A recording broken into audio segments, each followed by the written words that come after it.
Seguimos com outras notícias aqui em Os Pingos nos Is. Em meio à alta no preço dos alimentos e à sugestão do governo para que a população parasse de comprar alguns produtos, os brasileiros passaram a adotar táticas da época da hiperinflação para poder comer. Segundo uma reportagem do jornal Estado de São Paulo, os consumidores têm combinado algumas estratégias para conseguir levar para casa alimentos básicos. Segundo Gabriel Fagundes, especialista de pesquisa sobre a indústria, ele foi ouvido pela reportagem.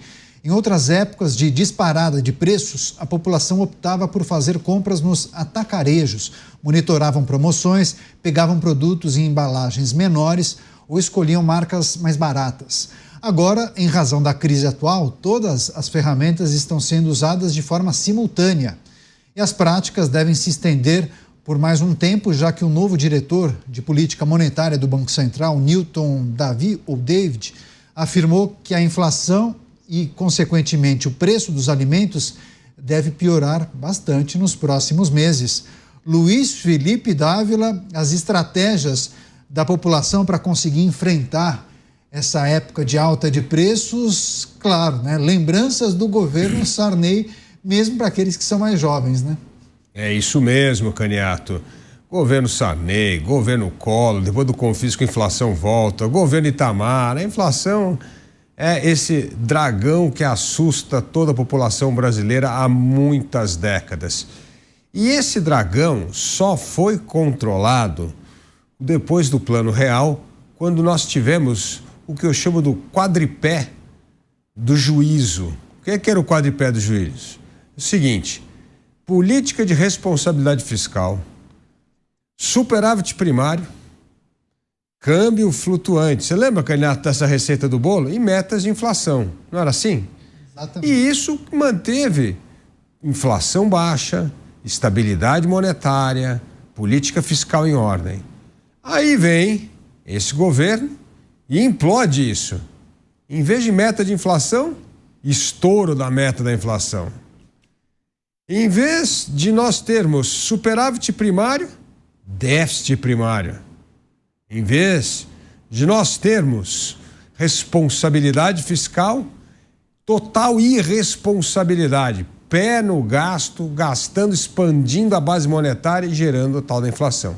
A única coisa que sobrou até agora é o câmbio flutuante, porque isso depende do Banco Central. O resto, o populismo acabou com tudo. A inflação está de volta. Essas são táticas importantes, mas veja só como o impacto da inflação pode ser muito mais alto se o governo, aquela notícia que nós demos sexta-feira aqui, que praticamente cortou a verba do crédito rural no momento em que vai plantar a safra.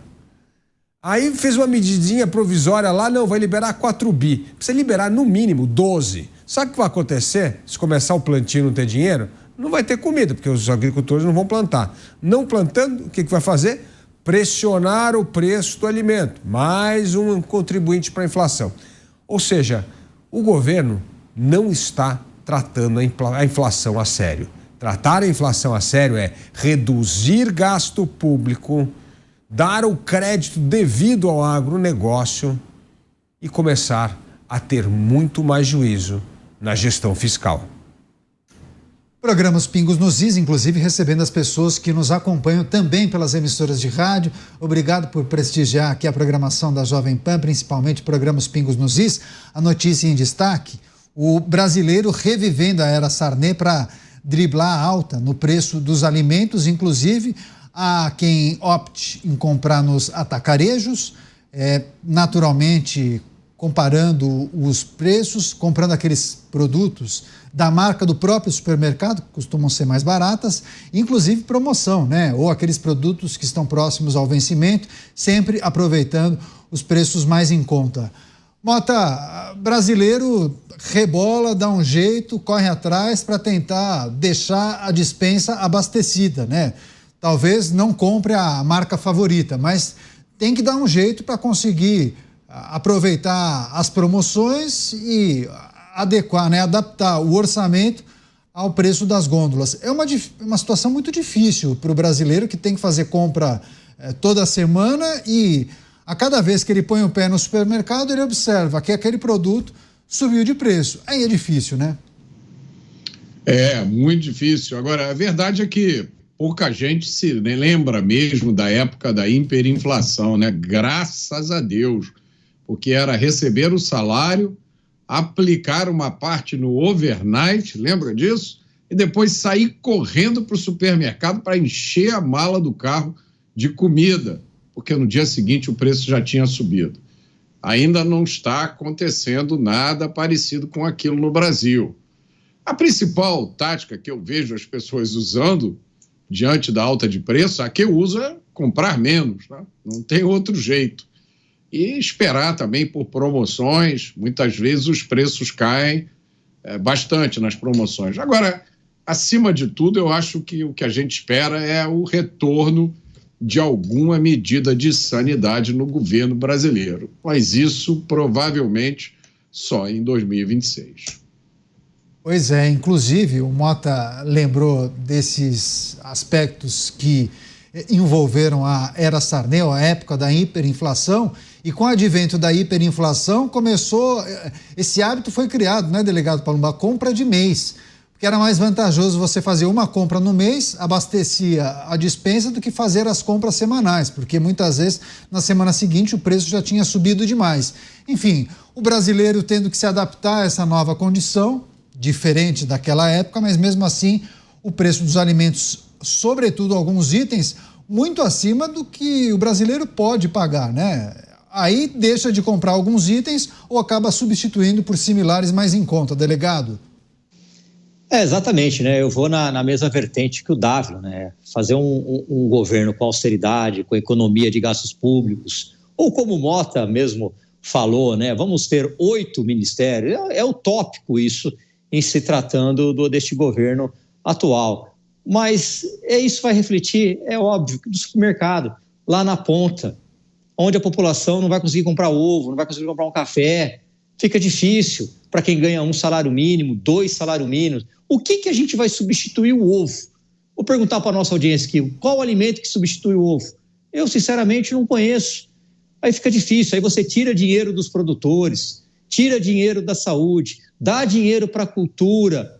É claro que não vai dar certo isso. Quem vai pagar a conta é sempre o povo, mais uma vez. Principalmente aquele que ganha 2, 3 salários mínimos. Esse é o que mais vai sofrer. E aí ele começa a pensar, eu vou pagar o plano de saúde ou eu vou fazer o supermercado? Ele começa a fazer esse tipo de conta. Não é justo. Mas e se eu precisar de um plano de saúde, se eu precisar ir para o hospital, onde o governo cortou 400 milhões para pacientes com problemas renais, como é que fica a minha situação? Ele começa a se perguntar, isso não é justo, nós não podemos ter um governo que gasta o tanto que gasta, que não corta na própria pele, não dá para aceitar isso, porque quem vai pagar a conta é sempre o povo, e principalmente o mais pobre. Pois é, o delegado Paulo mencionou o preço do ovo, mas o ovo já era apontado como alternativa à carne vermelha, né? Se você não pudesse comprar a carne vermelha, compre o ovo. Já era alternativa e, inclusive, a produção enviou uma pesquisa que foi feita em supermercados de algumas capitais. Dependendo do tamanho da bandeja do ovo, tem uma bandeja um pouco maior, salvo engano, com 30 ovos, muitas vezes já é o mesmo preço do corte de picanha. Olha que loucura. Preço do ovo, mesmo valor de um corte de carne nobre. Olha que ponto chegamos. Agora, o Dávila é muito bem relacionado, conhece inclusive muitos empresários do ramo supermercadista. E, Dávila, é importante a gente também fazer uma análise sobre o posicionamento do governo e essa indicação para a população dos representantes do governo federal de que há um percentual de culpa dos empresários, dos proprietários dos supermercados, que eles deveriam reduzir a margem de lucro, que eles têm parte de culpa quando a gente olha as gôndolas e os preços que estão sendo praticados, que é preciso que a população não compre ou pressione os empresários. O que a gente precisa dizer para o público que nos acompanha é que muitas vezes sai do supermercado com essa impressão, esse dono do supermercado que só quer faturar. Isso chama-se fake news, desinformação, que é a palavra. Por que é fake news e desinformação? Porque quando o governo diz que a culpa é o empresário que está aumentando o preço, ele está dizendo que a culpa é a ganância do empresário, está reajustando o preço. Mas o problema é que a inflação está em todo lugar. Está no supermercado, está em qualquer serviço que você contrata. Vai cortar o cabelo para ver quanto é que aumentou o preço. Vai lá na manicure e ver quanto é que aumentou o preço. Quando o preço aumenta de maneira generalizada, o culpado é o governo. Porque o governo liga a maquininha lá, imprime dinheiro. Ao jogar mais dinheiro no mercado, gera inflação. Então, a culpa é do governo quando a inflação é generalizada. Por isso, o governo tenta criar um bode expiatório, que é o empresário, quando na verdade ele é o culpado. Ele é o culpado porque ele não consegue reduzir despesa, ele não consegue ter uma política de responsabilidade fiscal.